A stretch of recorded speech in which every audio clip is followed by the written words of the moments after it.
Oh, yes. This is the Hardcore Marketing Show. I'm Casey Cheshire, your host for this epic journey. And today's show, sponsored by Cheshire Impact, on a mission to help people maximize their use of Pardot and Salesforce. CheshireImpact.com. Bam. Hey, everyone. Before we get started with the show, I'm excited to announce two things. First is that my book, Marketing Automation Unleashed, is now live on Amazon. So go get it. The second thing is we have a new sponsor, Qualified.com. I'm going to tell you about them in the next couple seconds here, and also how you can get a free copy of my book thanks to them. So who are these people? Well, Qualified is the #1 live chat and chatbot platform for Salesforce and Pardot. Sales reps can have real-time, personalized conversations with who? Your hottest website visitors. So I want you to know, I don't just partner with anyone. I genuinely love these guys. And the platform, we use it at my company. Our sales team loves it. We've closed a lot of deals based on it, had a lot of great conversations with prospects too. So, a lot of marketing these days is what? Hurry up and wait, right? Fill out this form. And then if we pass you over to sales, maybe you'll swap 6 emails with them to find a good time to talk. But what if a prospect is doing research right now and they would chat now? Why not give them the opportunity? So the best part is your company actually decides what leads are worth a live chat. There's a lot of noise out there. You don't want to talk to everyone. So Qualified actually connects to Salesforce and Pardot, and it's able to pull in lead and contact information so you can specifically know if you're talking to a VIP, a VP, a decision maker. It's really kind of like magic. Now, if you don't know who someone is, well, what happens then, Casey? Well, that's when the bots come in handy. Chatbots can then ask questions to further qualify a lead, find out if maybe this is someone you do want to talk to. And they can book meetings while your sales team is out. And they can wake up the next morning with a bunch of meetings on their calendar. Now, here's the promo. If you are a company that wants to give your sales team this ability, right, to be able to talk to decision makers right when they're on your website, do this. Go to qualified.com and start a chat, right? They use their own tool, of course. Start a chat. Tell them that Casey sent you. If you have Salesforce Pardot, when you schedule and then do a demo, they will send you a free copy of my book, Marketing Automation Unleashed. Not bad, right? Well, it's only while supplies last. So hop on this thing today. And that's it for sponsors. Let's get to the show. And with the click of a button, it's on like Donkey Kong. I am so excited for this one. I am so excited.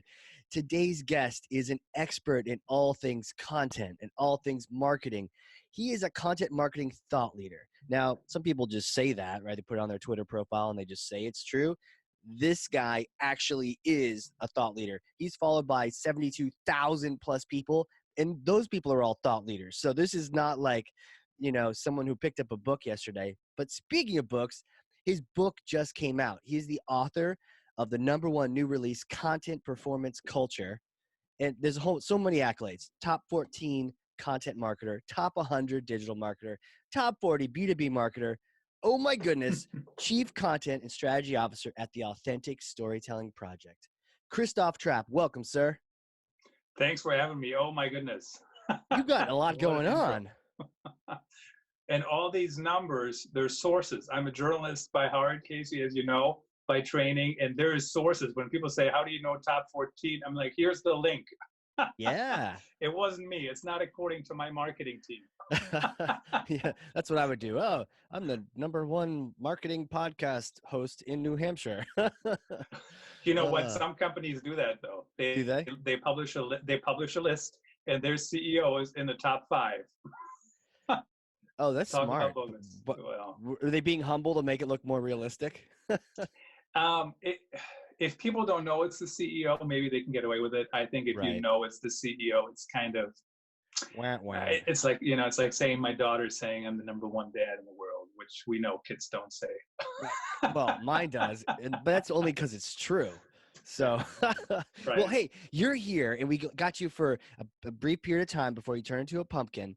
So we're going to be talking, it's our marketing leadership series. We're talking content. I want to hear about the book and the kind of things you put into it. It just came out. So this isn't like we're reading some tome of knowledge from the 30s. Like this thing just came out in January. So I want to dive into that. And we're going to start the show the way we start every show. This is heavy. So hold on a second. Here you go. Okay, here you go. Thor's hammer. Go ahead, take that. Take that. And there you Got go. it. Oh, hey, you're holding on to it. That's great. With one hand. Yeah, one-handed, one-hand backhand. Take that and smash for me some kind of marketing myth, bogus strategy, misconception, and set the record straight. The biggest thing I see out there, Casey, is people think content is the silver bullet. And they tried one time. Oh, let's publish one article. Did it work? Did we just make $8 million of this one article? No, I don't even have to see the article. Content is a long-term strategy, right? And I know everybody wants results today and everybody wants to have the numbers today, but you don't build a content kingdom or even a thought leadership profile by publishing a couple things. You have to keep going and going and going, and you have to adjust what's working and what's not working. You know, are you using the right terminology? Are you actually answering questions for people? And also, are you actually, do you know what you're talking about? And the biggest problem up there in content for brands today still is everybody is talking about how they're state of the art, how they're number one.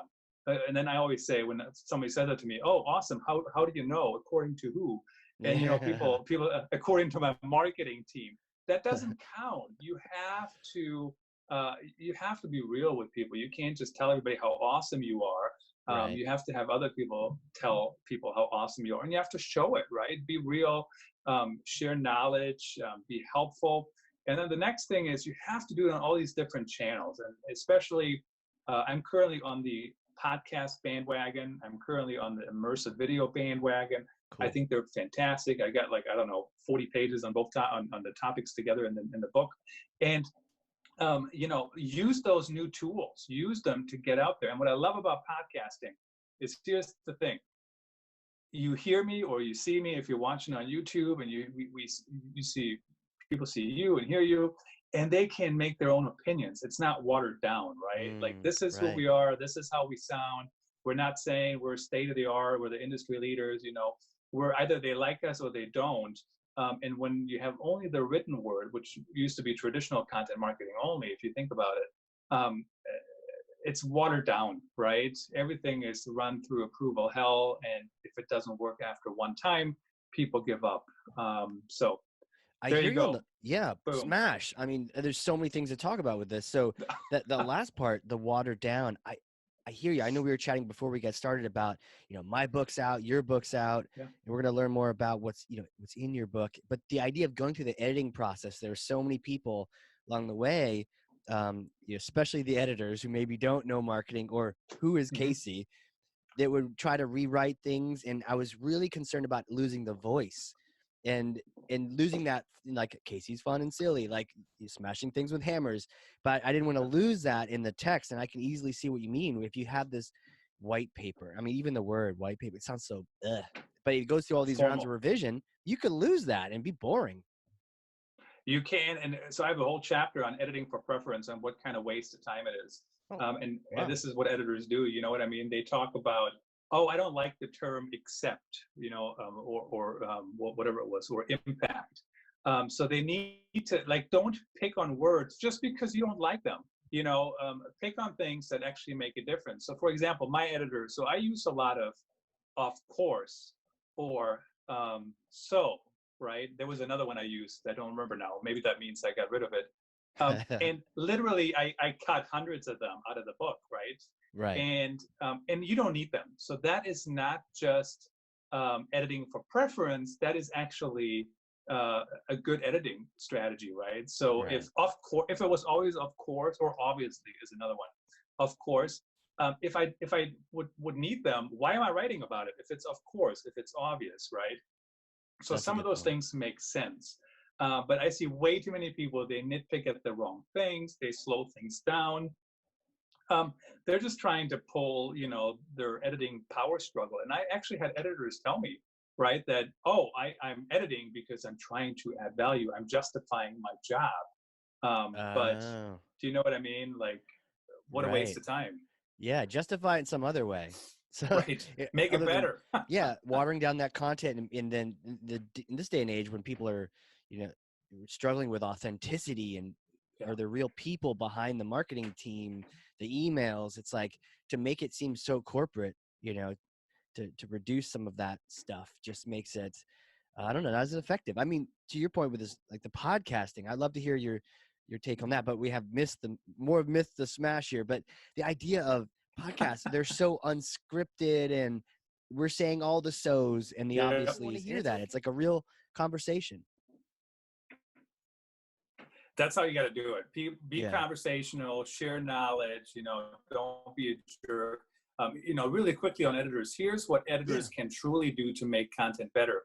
And so I'll give you an example. I just published a podcast with Eric Fishgrind of Fish Tank Marketing and PR in New York City. And he talked about people have to share their own stories, get to it, right? And I mean, that's like, I could have done that myself, but I'm glad to have a partner in crime on that topic. So now I'm going to do a blog post on the topic. And you know what? All the terms that I searched for that I want to write about, nobody searches for them. Nobody searches for in-house content creation, all those different things. So an editor, could say to me, hey, you missed the mark. You used the wrong keyword. You know what people do search for? Content creation. There was something else related with content creation that, brand stories. I think I will try to target brand stories, which we didn't even mention the podcast. Like that was not even what we used in the podcast, and that's okay to an extent, right? It could have helped the podcast rank higher too, because podcasts, I don't know if you saw that, podcasts are now starting to show up in search.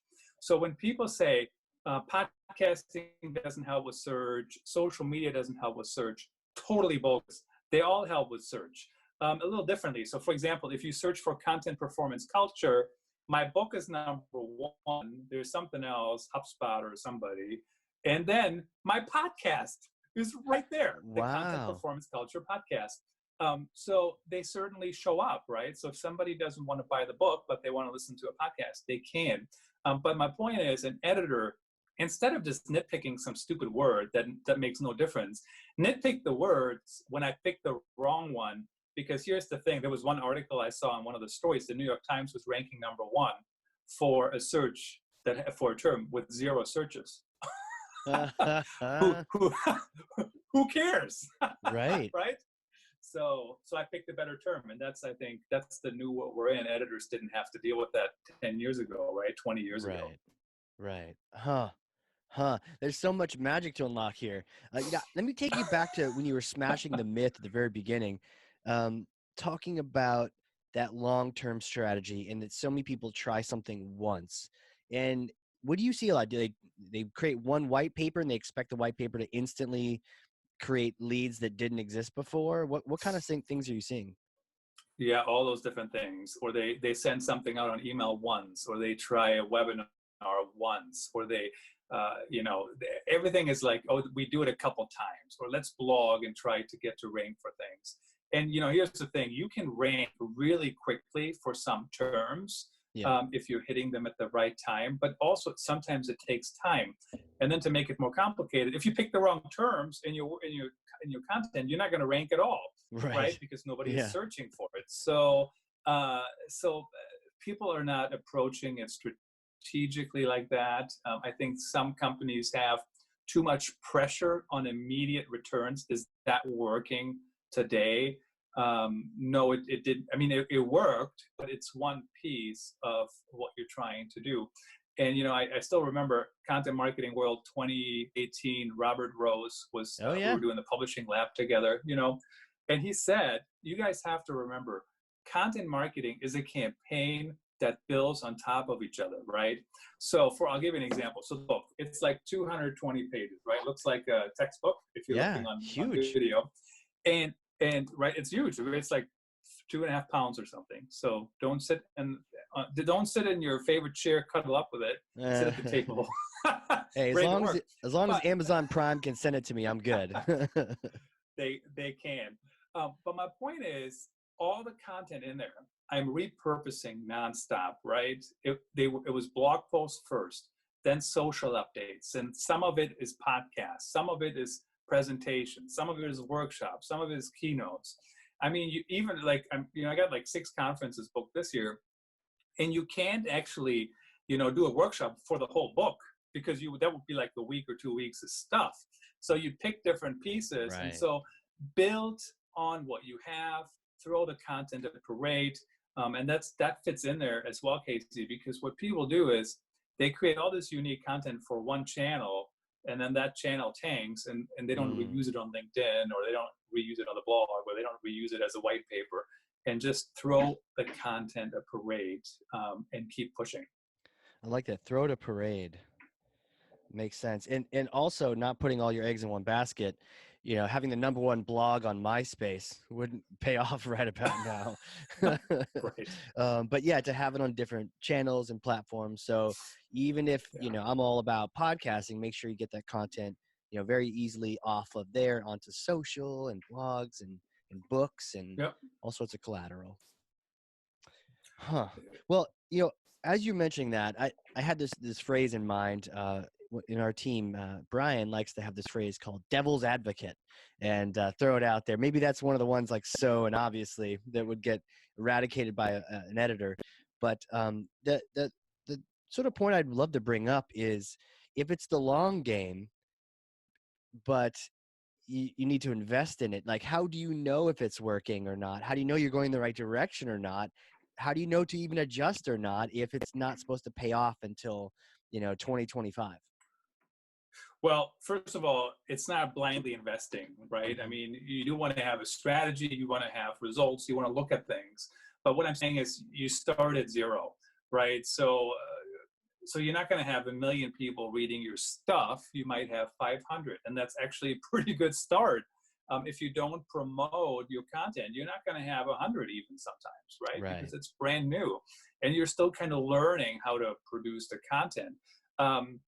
So look for, is it going up? Is it improving? Does it make sense? What's the current goal? I was talking to somebody the other day, Casey, who said, oh, the goal is we're currently at 3,000 organic visits per month. So we want to double that. And I'm thinking, I love the thinking that you have a goal, but you're not paying any attention to anything that's happening, because a lot of sites currently, their search traffic has actually, gone in half. A lot of sites have lost their search traffic because of the recent update without any wrongdoing. It's just what happened, right? Because they're ranking high. Now they got the snippet. People don't click on it anymore. Now they don't have the 2 listings, whatever it might be. And I've seen a drop too. So I shouldn't say, oh my God, last year I had 3,000 or, this company, and now I'm going for 6,000 when they just dropped to 1,500. So if that goal is still the same goal, go for 3,000 again. So people need to remember that things change, and those things are out of our control. And I'll give you another example. I did a campaign with a London company, and we had a video we used, and I used it on all my channels, and the video. And so guess what channel it performed best on? Facebook. LinkedIn. By LinkedIn. far. It was like, I would almost say it went viral, and I don't know why it did. Neither do they. And I've never seen numbers go up that high again. So I don't know if it was just like LinkedIn was pushing video at the time. We hit them on the right day. But keep that in mind. That how many views did it get? I don't remember. I knew you'd ask me as soon as I Billions, said that. Right? Just make up a number. It was not. I'm a journalist. We don't make up numbers, but it was a pretty good number. Wow. And the other thing to keep in mind is that the numbers are relevant to your audience. So, for example, my favorite example is Ben Smith. He was on my podcast, the Business Storytelling Podcast, and he launched Old Time Central. And Old Time Central is people playing the fiddle. And do you play the fiddle, Casey, by any chance? No, I'm trying to one day join an Irish band with the whistle, the pipe whistle thing. Yeah. But yeah. Okay. I think that might be part of it too. But so I asked Ben. So Ben is doing a fantastic job engaging that community online, and they don't really have much online currently. And I said to him, Ben, how many people are reasonably in this community? So I'm not, like, I don't play the fiddle. I don't listen to it. I don't think it's listening to kind of thing anyways. You play it, right? Or you go to events. And he said, my best estimate is probably 50,000 Huh. worldwide. So guess what? So Ben should not have a goal of having 2 million readers. Right. Right. You know, maybe 150,000, because you have some people who are not officially in the area, but they kind of care here and there. You have some irrelevant traffic. You know what I mean? Like other people are looking at it, but they're not necessarily interested. They just ended up there by mistake. You have people like me who check out the site. So maybe 150,000 if you want to push it, but definitely not millions. So you have to be aware, how big is your audience? Like, and don't set some goal just because you see Casey Neistat or, you know, the Daily Dropout having 8 million views for every video or more. The other Casey. That's not, yeah, you know, that shouldn't be a goal. Yeah. Yeah. That guy looks cool in those glasses, man. I got the same glasses, but I don't want to cut him up like he does, because then I'll be the exact same Casey. And you know why he wears them, right? No. Why? Why does he wear them? So he wears them because we're both looking at our computers, right? And when you look at your computer, you look at yourself, which is never where the camera is. So to look at the camera, you actually have to look off screen. So I'm looking at Casey, I'm looking at you right now, right? So it looks like I'm looking off screen, but the camera is actually right there. Right. So he wears them so he can look at himself instead of having to remember to look at the camera. And now you can't see his eyes. That he actually did a whole video on it. Wow. No kidding. You know, he's a great, for people who haven't checked this out, Casey Neistat on YouTube, brilliant guy. And his very first claim to fame was that he made this bike video where he got a ticket for biking not in the bike lane and in New York City. And he was like, do you know how you know challenging it is to do that? So he made a video where no matter what was in the bike lane, he drove in the bike lane, and he crashed something like 30 times. In the very final scene, he crashes into a police car that's in the bike lane. And that thing is like millions of billions of views. Brilliant guy. Right. YouTuber. Absolutely. And I think the city actually, I don't know if they came back and gave him the money back. Maybe not. Maybe that's a different story, but it was like a $50 ticket. Right. I'm sure he made it up with YouTube views and sponsorships. Oh yeah, for sure. Oh man. I know one of the other things he did was some brand. See, it's funny, I don't remember the brand. Like a Nike or something, paid him a lot of money to make a commercial. And instead of making a commercial, he just put the shoes on, took the money, and went on this like 2-week adventure in all these different countries filming crazy things. And cooler ad than what you'd normally get from, you know, a studio. So brilliant. Yeah, he makes fun videos for sure. So to go back he on should that, not be what? He should not be your goal. Right. He should not be your goal. Different kind of Casey right there. And he runs all the time too. That's a good inspiration. But you know, to go back to that earlier question, so it's the long game, but you should be looking at. I mean, I heard views. So is your audience increasing, and then is it increasing relative to the space you can actually take over? Yeah, absolutely. And, you know, also you have to continuously fiddle with what you're doing. And so if you look at my LinkedIn, for example, so as you know, I take clients, I take project work, right? I take, like I speak, whatever, all those different things. And so people always complain about LinkedIn. Like people always say, oh, everybody sends me a cold message on LinkedIn. You may have seen my posts recently. And I'm like, oh my God, you guys need to knock off the complaining. So here's the reality. And I really should write this down so I can give you an exact number. But I'm estimating that 80% of LinkedIn requests that I get from people I don't know already, I turn into business. No. Or they become business for me. Yes. So I do get some people who are obviously trying to sell me something, but I immediately tell them, I'm not in the market to buy anything. However, your brand looks kind of interesting. If you want to partner, happy to discuss it.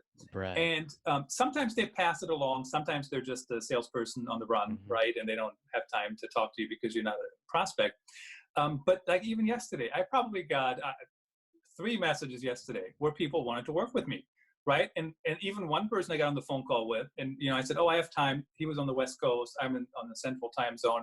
So I said, oh, I actually have time later in the day still, right? So it's earlier in the day for him. And he even said, oh, sorry for the cold message. I know people hate cold messages.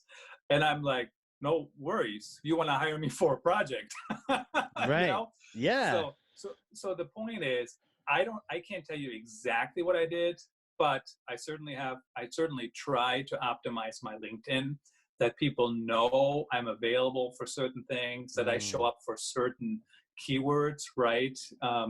And I get very rarely do I get irrelevant um, messages where they reach out and I'm like, that's not what I do at all. So I'm not saying everybody who gets cold messages is doing anything wrong. Don't misquote me, guys. Don't throw your tomatoes at me. In snowy Iowa, it's actually snowing outside, so good luck getting to my house anyways. Right. But consider it. Maybe you need to update your LinkedIn.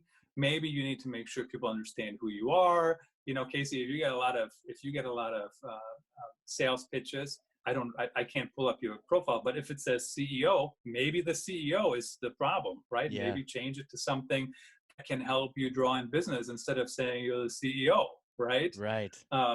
You know, I mean, mine says, well, my headline is something totally different, but my position is listed as chief content and strategy officer, right? So again, I'm setting myself up to rank for chief content, chief strategy, you know, not CEO or something like that. Right. Right. You know, for the longest time, I was the chief awesome officer, and I got no spam because people didn't know what it was. Right. Um, Right. Right. yeah. Like, oh, who's this weirdo?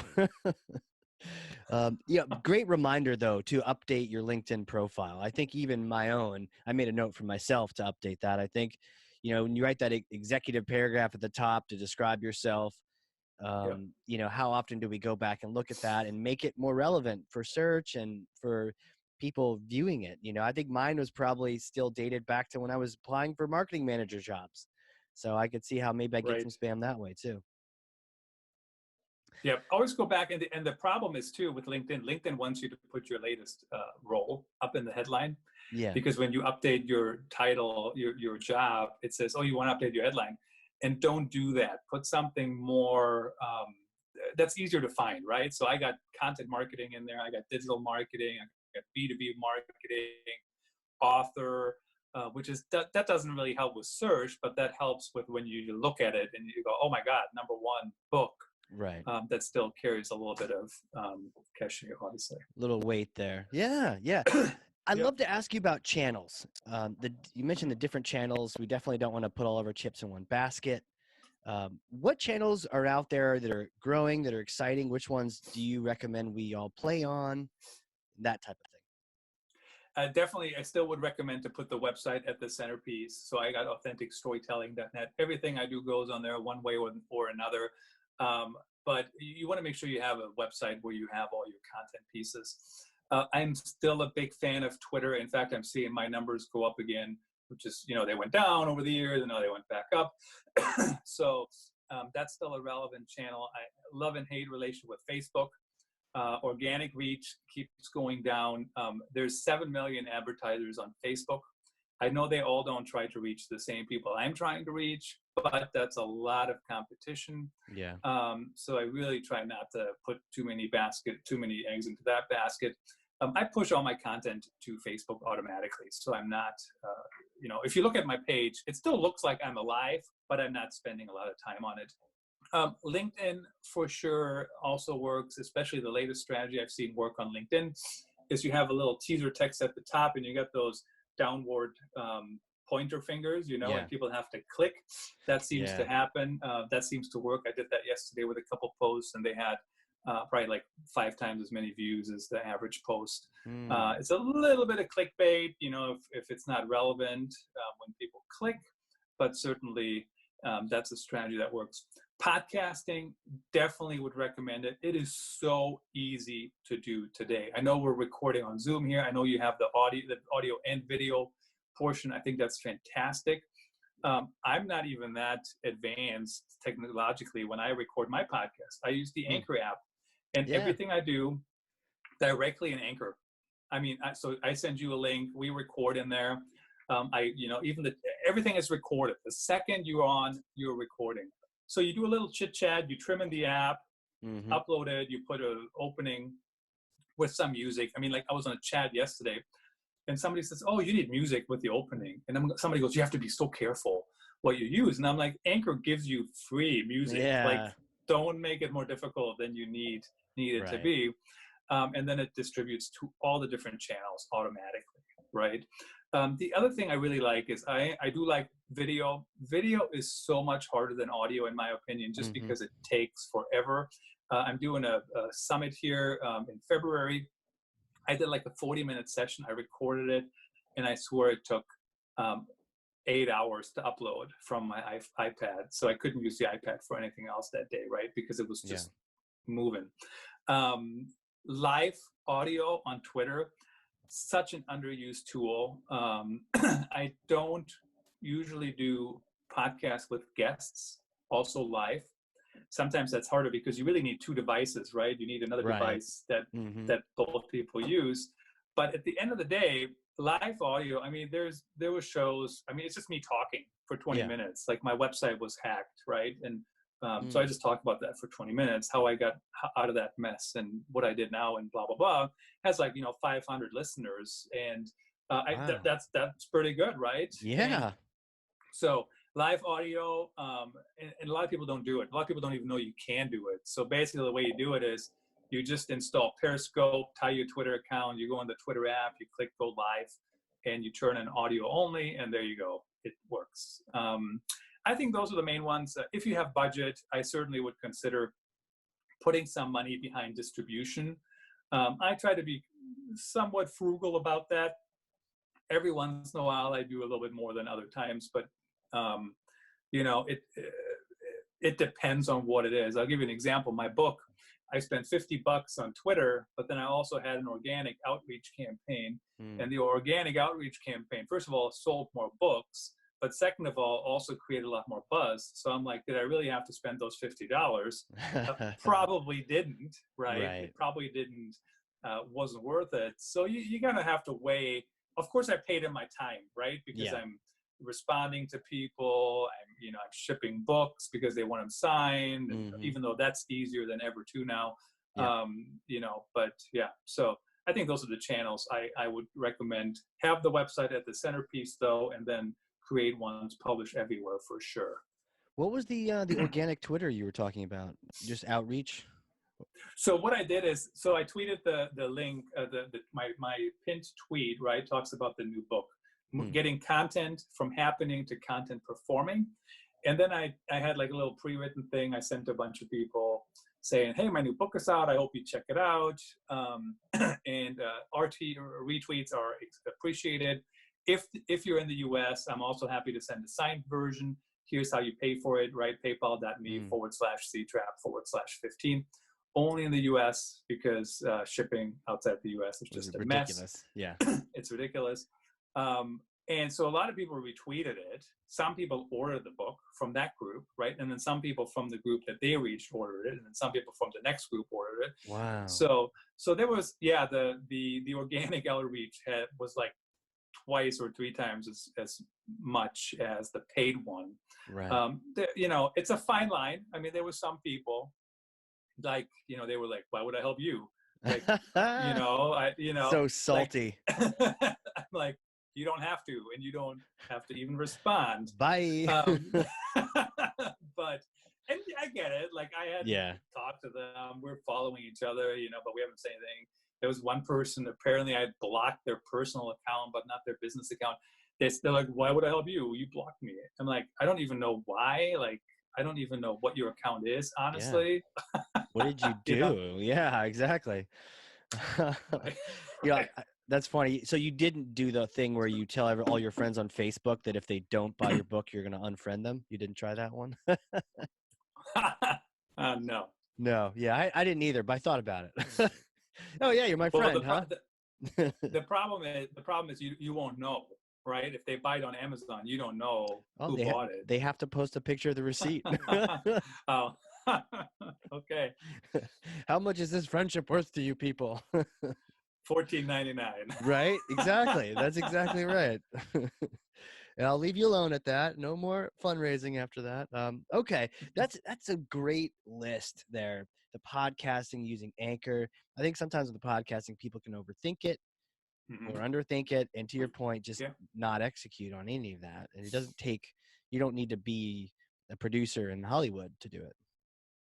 Just talk. I mean, as long as you know the area, just talk, right? And you can. I just watched some footage from a trial this morning on TV, and in court, it's like answer the question and shut up, Yeah. right? And sometimes there was one case, the witness, which was actually Robert Kraft from the Patriots. Sure. He started with like the wrong words. And the prosecutor immediately goes, objection, and the judge is like, sustained, because you're not on the right track or something. Wow. I know, right? On a podcast, you can just talk. Like, in fact, like, I don't want to say we need to fill time if we have nothing else to say. Right. But every once in a while I have a guest, and you say, why are you interested in content marketing? And they say, because I like it, and I'm really good at writing. Done. And I'm like, anything else? Yeah. No. Better attorney than podcaster right there. Right. Oh, man. You sure? Is there anything else about that? Is this going to be a 5-minute episode? I find that, authors for sure have something to say because they stared at it for a year or more years to put it down on paper. So there's a few things to say. And different people, you would never even know. And even the title doesn't necessarily tie into how much they're going to talk or not. Right. Like, but it's okay to talk. Just be you, right, and just talk. Be you. Don't say anything confidential. Exactly. I remember recording, I did an ad for one of our sponsors on this show, Qualified, as a chat app. And I remember writing it out and then trying to do it more off the cuff so it was more natural. But that was harder because I was trying to say something in particular in a short period of time, in a minute or less. And that was just so much harder to get the point across because you're condensing it so much versus a podcast where you can have a conversation and maybe extract things you never even thought you'd get. Yep, exactly. Cool. Well, hey, I don't have anything else to add. Oh, you have nothing to add. I was going to say, you're trying to demonstrate that same thing. That's fine. I like a little constructive silence. Yeah. All right. White space is okay. So, I know, dead space. Oh no, quick, start talking. When it comes to these sources or ones are there any ones coming down the line that you're seeing that maybe haven't been adopted yet, or you're kind of like intrigued by or excited by in the future? Any sources? What do you mean? Channel sources, any kind of strategy. Oh. What are you seeing in the future that maybe hasn't hit us yet, but it's kind of intriguing you right now? Yeah, virtual reality video for sure. I think that's going to take off more and more. I kind of hinted at that earlier. Immersive video, easier and easier to produce. Honestly, you can now buy a camera, you put on your phone, and you can walk around with the phone, go live, and you're shooting live 360 video, VR video. You can also put on your phone, put the phone on a tripod, and in the room, right, walk away, and then you record voiceover later. Super easy to do. A lot of people don't have the headset yet. I have a headset. It's sitting upstairs, and don't use it ever, right, for anything. I was going to ask you which one and get it, but you don't use it yet. Like 14. It was like the one I have is a $14 one, and then somebody actually sent me one at some point, which broke because it was sitting on the couch, and then one of the kids sat down on it. So happens, but so a little early on that front. But I just saw one of those YouTubers. They go around, they prank people, right? I don't know who it was, Daily Dropout or something. And they actually walked up to somebody who was sitting in a park with a headset on, like watching something. I don't know what they were watching, but they had a headset on. So I bet you that's going to become a thing where more and more people do that, where they actually have a headset with them, where they use them more. But even if you don't have a headset, you can still go around the screen. You can still look around, right? Scroll around. It's not quite as immersive, but certainly it's possible. But would definitely try that. You can implement it on most of the platforms. YouTube, of course, is a front runner in distributing that content. I mean, YouTube is so awesome. When you watch on the wrong platform, it'll say, this is like, remember the days when the websites would say, are you on a mobile device? If yes, click here. And you can Right. go to the M dot whatever. Right. So today it's automatic, right? It's like, that's the phase immersive video is in, because if you're on the wrong browser, YouTube will say, click here to watch the better optimized version. Yeah, I'm sure they send you to Chrome VR. too. I think they send you to the YouTube app. That's the Oh, best wow. place Okay. to currently watch it. Yeah. Okay. Definitely those. I still think every brand is talking about how do we do TikTok? Do we do TikTok? And the best answer I've still heard is run ads on TikTok if you want to reach an audience. Why do you have to do your own channel if you have nothing that's visual or fun to do? Right? There's some doctors I've seen on TikTok who share fun videos, educational videos, right? Okay. So they're kind of doing it, but why does it always have to be organic? Just run some ads, see if it's working. I don't know if you saw that Byte has come out, which is a new short form video platform, like Vine kind of. Yeah. Okay. I don't know why we need it. I downloaded it. So they said they had 1 some million downloads. So I downloaded it, and I couldn't get it to work. I actually tried to upload something, didn't work. And so I deleted it. So I still count as the download, right? Yeah, because you do. nobody tracks, right? So, okay, you have a lot of downloads, but how many are active users? Right. So there's like 3. I don't know if that's going to, I don't know, but I don't know if that's going to take off. I mean, it's another video platform. You can do video on pretty much everything now. Right. The live audio you can only do on Twitter and Periscope, as far as I can tell. There's others, like you can do like a radio talk thing. But of the main players, that seems to be the only one where that's currently doable.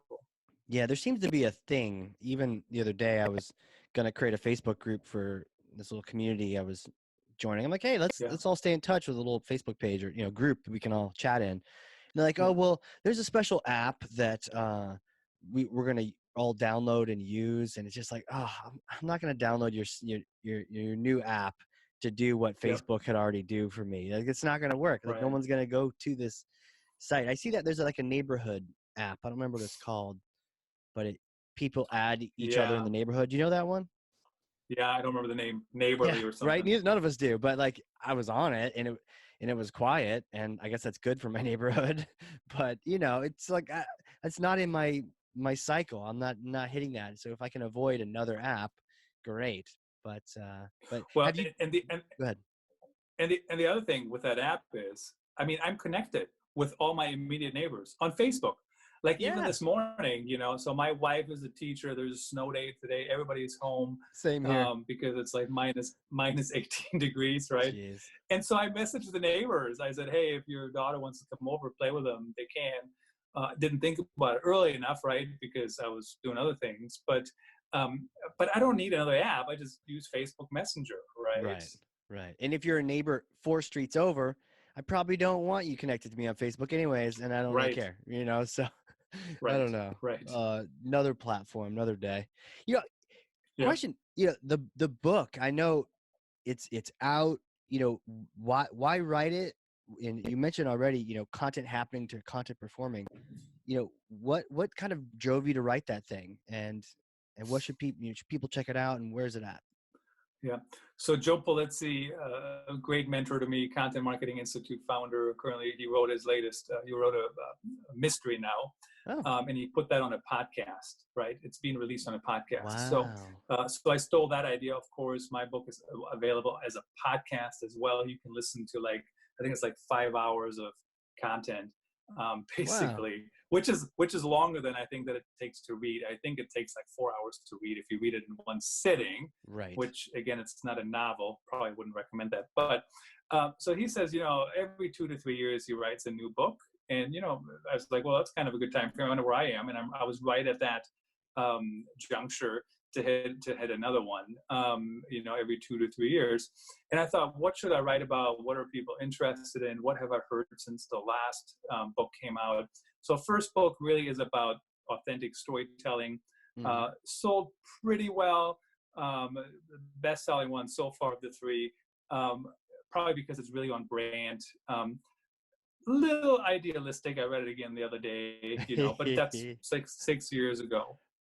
And then, about 3 years ago, Kelsey Getcher and I, we wrote a book about how to be customer focused. Didn't sell quite as well. I think it's because people don't see me as a customer user experience kind of guy, Sure. And so I think that's why that didn't take off quite as well. But so then we wrote that. And then, last year, I said, okay, what have I heard? What's the topic? Okay, content performance maybe. Do I have enough content to even do that? So all my books are block to book strategy, which even if you ask Joe said that on my podcast. He says, if you're writing a business book, block to book is really the way to do it, because you're 80% of the way there already, or 70% or whatever.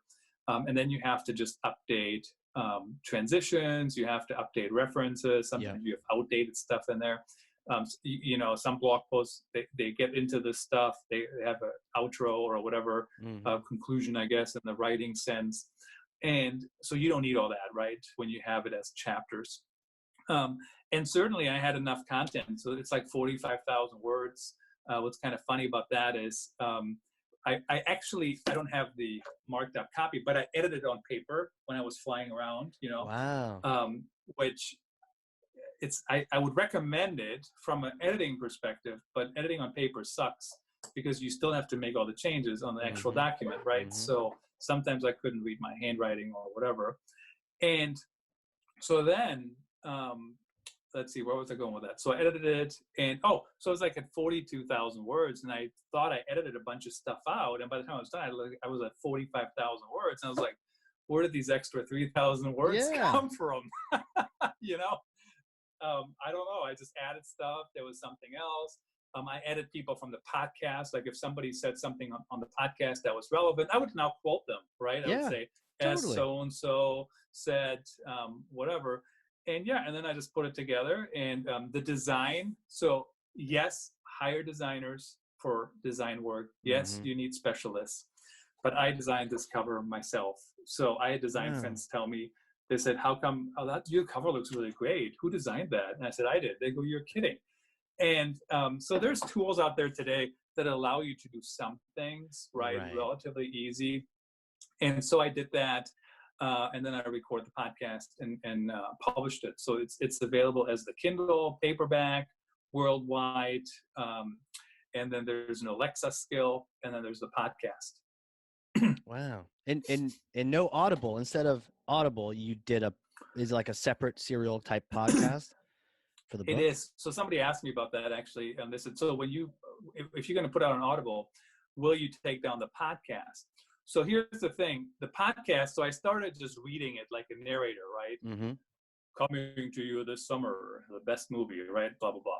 Like that, right? That voice. I don't know if I did a good impression. No, it was good. Yeah. Smile at me like I did. So, but anyway, I didn't love it. I hated it actually, like the way I sounded when I was reading it. So I said, for the podcast, I will just take each chapter and talk about the topic. And so actually somebody mentioned this on a podcast earlier this week, and they said, I love the podcast because you don't just talk about the chapter, but you talk about the chapter in your current thinking. So some chapters I wrote, a year ago, and then there's something new, which isn't even in the book. Wow. But because I'm talking about it, I'm mentioning it today, right? Yeah. And so there's some things, like, they're not even in the book. And I'm like, I should really add them to the book. And I think what I'll do, Andy Crestodina is doing this really well. He has the content book on something. And I think he's only written one book, but every year he updates it. And then he puts in the headline, 2020. I just saw that the other day. Brilliant. I saw Andy's book and it says 2020. Like, so every year he updates it. I was like, why do I have to write a new book? Just update this one every year, right? And say 2021 version, the latest, and it's updated. So I might do that when the time comes. Yep. Yeah.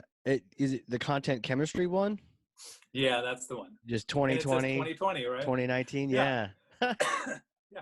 Latest So every year edition, he has a new version. Yeah. fourth edition. Yeah, I know, That's right? Like, brilliant. why not?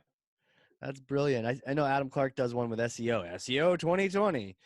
SEO. It's almost like the Madden football games and FIFA and all that on PlayStation. Yeah, you could play, 10 years ago NFL, but you want the latest team, so you got to buy this year. It's like, Right. Yeah. and the next year, and the next year, and the next year. Yep. Yeah, or just pick the right year where your team is stacked and just play that the whole way through and never change. Yeah, man, interesting. Have you seen the stats for the book? Do you actually read the book on that podcast, or do you? No, so You just no, talk I to it? don't. So I just say, Okay. here's the topic, and then I talk about the topic. I do usually have the book in front of me, or at least like the outline, so I talk about the same things. Yeah. Um, and that's how that happens, right? So if I talk about, let's see, there's a chapter on live audio, and if I've done something else on live audio that has happened since the book published, right? I might just add it into the show. I don't need to hide it from people. And so they get a little bonus content. And I'm still recording. I'm looking at the list here. Yeah. I actually have to grab it. It's over here. So there is 25 chapters, and I just recorded 21, I think yesterday or 2 days ago, maybe yesterday. And so chapter 22 publishes in March 9th. So I should be all done end of March, but I still have 4 chapters to record. So they're not even done yet. Right. Wow. Wow. But I like that you're thinking out of the box too. It's not, your grandfather's content marketing. Right. You're evolving and Yeah, adapting with time. it's the way you have to do it, right? Learn new things. And I know some people, I saw a tweet yesterday from somebody that said, oh, back in the day, we didn't have content creators, we had writers. And I grew up as a writer too, but you gotta and then somebody else, the CEO, asked me, well, you're about change. Like everything has to change. And I'm like, why is that about me? That's not about me. That's the world we're in, right? Yeah. I'm just adapting. Like, why pick on me about that? Man. Well, question for you. Who are you? Like, how did you become this content czar? This, futuristic. Did you come back from the future to tell us about content? Like, maybe take us back in time, like little Christoph days. Were you always a writer and a journalist? Well, I'm glad you asked since we just started. Yeah, right. Just kidding. Now that I actually have learned something from you, I do want to know more about you. So grew up in Germany. There was a guy in the weight room, honestly, and he just had the greatest stories. And I was like, how do you have all these stories? I don't like, who are you, right? Like what you just did. Who are you? I see you all the time. And so he's a journalist, wrote for a newspaper back then, and connected in the community, knew things, learned things, et cetera, et cetera. Of course, it was print, right? This is like early 90s, I guess. And so I wanted to be a journalist, and then I wanted to be a sports writer. I actually went to college to get a journalism degree, and I minored in sports studies, or whatever area of concentration, I guess is the official term. Sure. And never worked a day in my life as a sports writer, right? Went right into police reporting, public safety reporting, investigative journalism, and then kind of moved from there, one thing at a time. And as you know, journalism is changing. Even though content marketing went down well, it's very similar to journalism. There's way more content marketing jobs out there than journalism jobs, right? Right. And even when Joe Polizzi just told me this, he said, I think more brands will produce magazines soon. Not publishers, but brands, right? So to reach their audience, and they need journalists for that. So moved over into content marketing, corporate communications, those kind of things, and then just kind of one thing led to another. Right. Really, I still practice journalism to an extent. It's just different, right? When you do it on a brand's behalf, you're not doing an expose. You don't use their quotes. I wrote an article the other day, and I had a comment in there, well, don't do this. Like, this seems creepy. And the client wrote back, well, if we can tone that paragraph down a little bit, that would be fantastic, because we do have clients who actually do that. And it works well. And of course I did, right? I just changed it. And a journalist wouldn't change that, right? They would just be like, whatever, that's my opinion, get over it.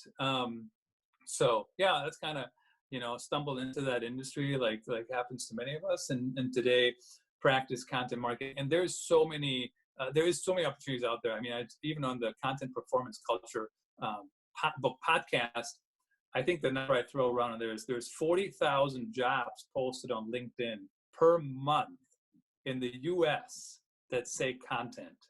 Now, some of them are not relevant necessarily, but there's, like, I looked last night, and in the last 24 hours, there were 500 new content jobs posted. Jeez. That had the easy applied, you know what I'm saying? Like, not the ones where you have to go into like some antiquated system, but just the ones that make it easy. So in 24 hours, there were 500 jobs, content jobs posted, not journalism jobs, but content and content marketing and those kind of in that area. Yeah. So the market definitely has, brands definitely have a need.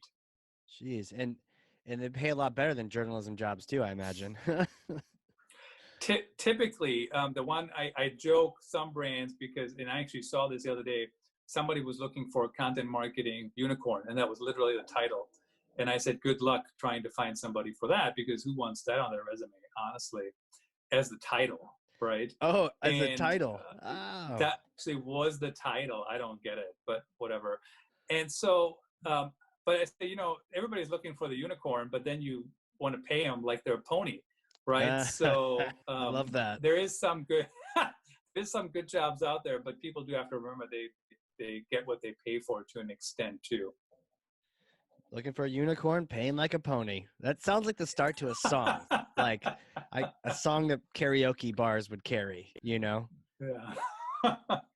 Well, line dance. Right? If you were to go back in time to, you just got out of school and you're still in that sort of journalism, Sure. What would you advise yourself? You've gone back in time, you're looking at yourself, and this isn't like the 6 years ago. This is like way back in the day. What would you advise yourself? What would you tell yourself, knowing what you know, having experienced what you've experienced?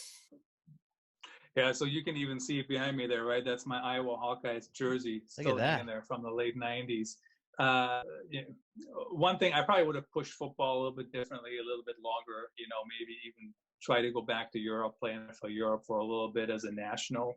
Probably let that ship sail a little too quickly or too willingly, I guess, for lack of a better term.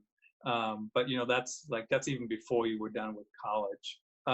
Sports, so what's the deal? You were professional no, football? So I played at Iowa, right? University of Iowa, Hawkeyes, and had a scholarship there. And my joke still today is that my scholarship under Hayden Fry, who just died last year, paid me more than my first journalism job. So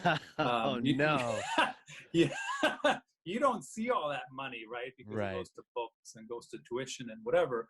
But when you put it together, it actually paid more than my first job and maybe even my second job. But new coaches came in. Kirk Ferentz still talk to the guy, still see him once in a while. Still at Iowa today, like the longest serving Division I coach in the country. And but I probably let that. I probably stepped into the regular job search a little too quickly, right? As a German citizen back then, I could have played in the NFL Europe as a national, so I didn't even have to compete with the American players. Didn't take that opportunity. Probably a little too late at that point, but that's probably before what you were thinking about. But no. Hold on a second. To clarify too, I'm looking at it, so it looks like a American football jersey, but you mentioned Germany. So we're talking American football, not like football kind of thing? Oh, yeah. Wow. Yeah, what did you play? American what position? Football, center. So I started playing for the Düsseldorf Panthers, 1990 roughly, and American football didn't come to Europe until 1978. So think about that. I mean, we were like the first, like the second or third wave of people, right, who actually played. And then I played, the next decade, came to the U.S., played at Iowa City West High School, went to Iowa, and then became a regular person. And center, I mean, that's a tough. You're hiding in the camera. Are you this like gigantic beast of a man that you're able to hold that center position when everyone's trying to rush the quarterback? That's the only way I can smash all these misconceptions to be That's a it. beast of a man. Beast of a man. Bring No, it a full I, circle. I love it. uh, I mean, totally, used to be much bigger, lost a lot of weight, gained some weight back. Sure. So kind of in the middle right now. So not as big as I used to be, but certainly not a small guy or, short guy for sure. Sure. So So, yeah. so you thinking you would tell yourself, hey, maybe go check out the European NFL or the Canadian Yeah, XFL or whatever it's called. maybe push a little further. Of course, Yeah. you kind of have to change how you work out and how you take things on. When there's a change in coaching staff and different coaching, probably let yourself go a little bit too much, honestly. Sure. And then at some point you had to make a decision what you wanted to do. I probably would think about that. Much easier said than done, of course. Doesn't mean I would have made the NFL Europe, right? Even as a German player. And then who knows, would I have come back to the US? Would I have stayed there? What would have happened? But for sure. The other thing, more on a professional level. Oh, sure. I'm all like football mindset right now. Let's stay on football. XFL every weekend. All right. So on a professional level, I think the biggest thing is to learn a skill that will always be useful for something. So for example, writing will always be useful. I mean, so even if everything gets outsourced to the machines, somebody still has to write the script for the machines, especially early on, right? So there's definitely a skill set, right? I mean, I saw a job opening, chatbot writer, like it's even in the book. Wow. And like now you write for the chatbot and you have to figure out what they need to know and what scripts they have to have. Right. So there's always a need for writing of some kind. Storytelling, same thing.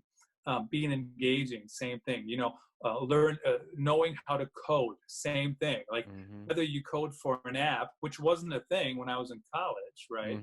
There were no apps. There were no iPhone. There were I still had it was like a thick phone that I had. And I remember when I was a reporter, I had a cell phone, but it didn't have any internet, right? So I could make phone calls, and sometimes I would call the office, and one of the assistants would go into my email to check my email for me. Or you have to go back to the office and check your email. But learning some of those things that are transferable, really, really helpful. If you're too specialized, maybe it works. Maybe you can, make a good chunk of change. But what if something changes, right? I mean, and stuff changes all the time. Automation, AI, all these different things. Podcasting. I mean, think about it. We're just talking on here, right? How is a machine going to do a podcast?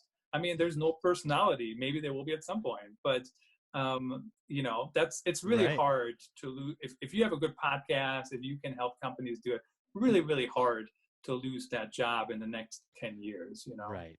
Yeah. And that's definitely the thing that's got my attention too.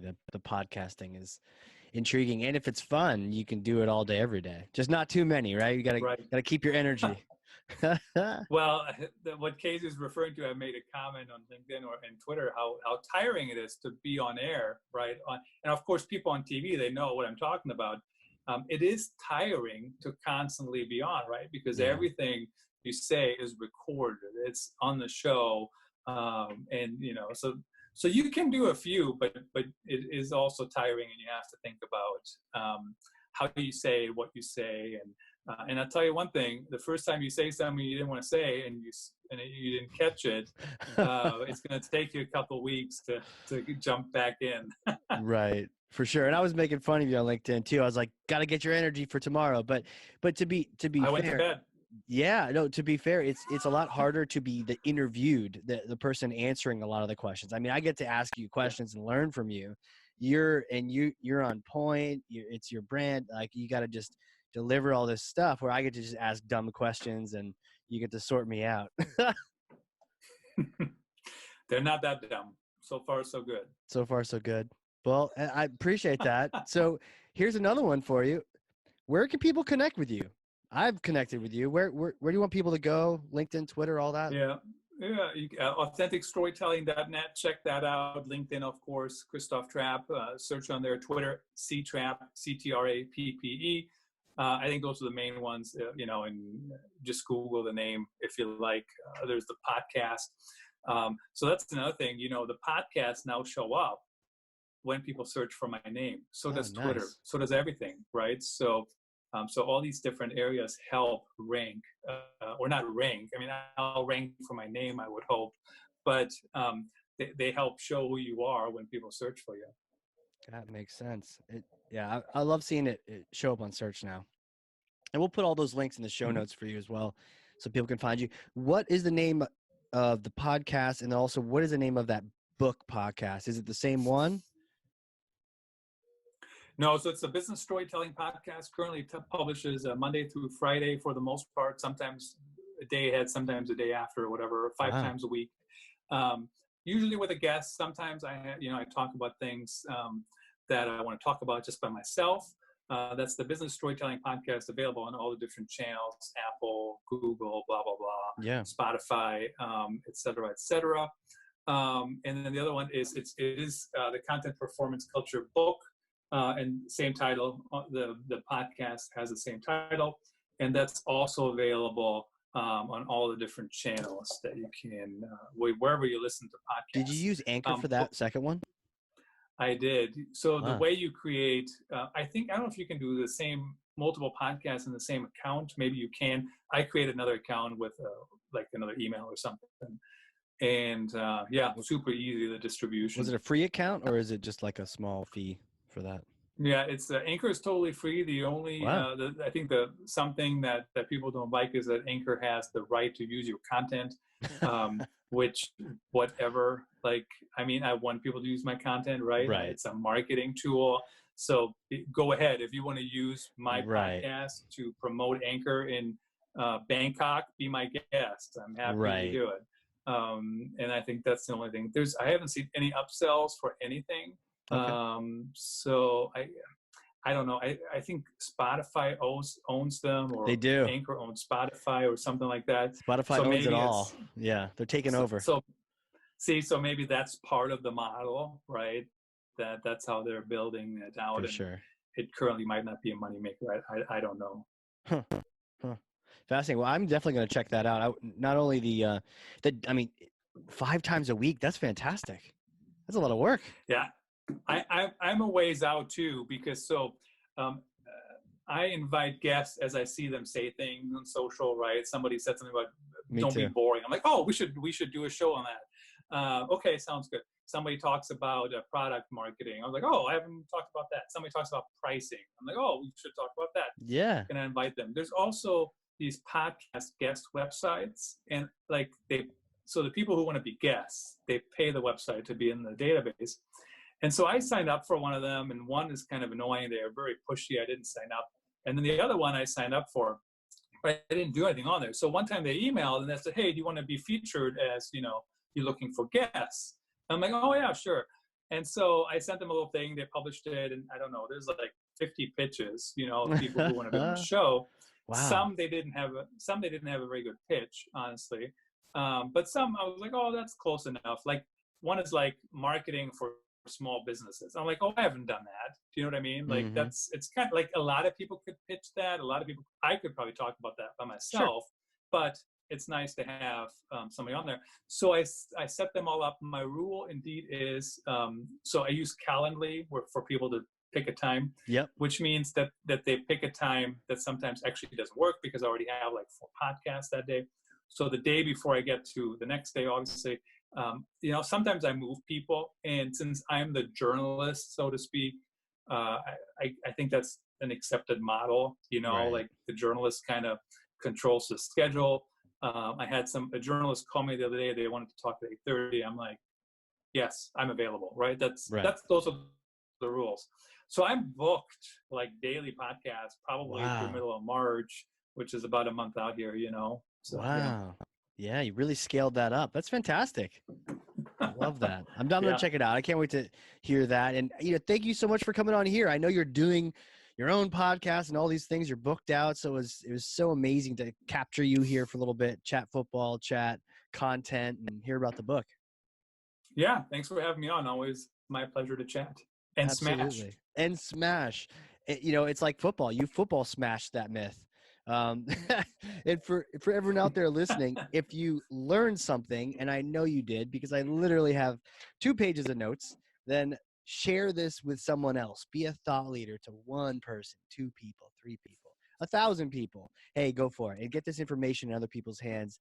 Check out Christoph's book. Get that podcast, get the other podcast, and let me know what you think. I'll be on there too. And again, Christoph, thank you so much for being on here. You bet. Thanks for having me. Absolutely. For everyone listening, this has been the Hardcore Marketing Show. We'll catch y'all next time. All right. A big thank you to today's sponsors. Cheshire Impact, helping marketers and sales win, maximizing the use of Pardot and Salesforce. And a big thank you to Qualified.com, the #1 live chat and chat bot platform for Salesforce and Pardot.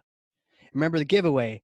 If you have Salesforce Pardot and you want a free copy of my book, Marketing Automation Unleashed, then you go over to Qualified.com, engage in a chat, do a demo, and tell them that Casey sent you, and that book will be on its way to your door. All right. We'll see you all in the next one.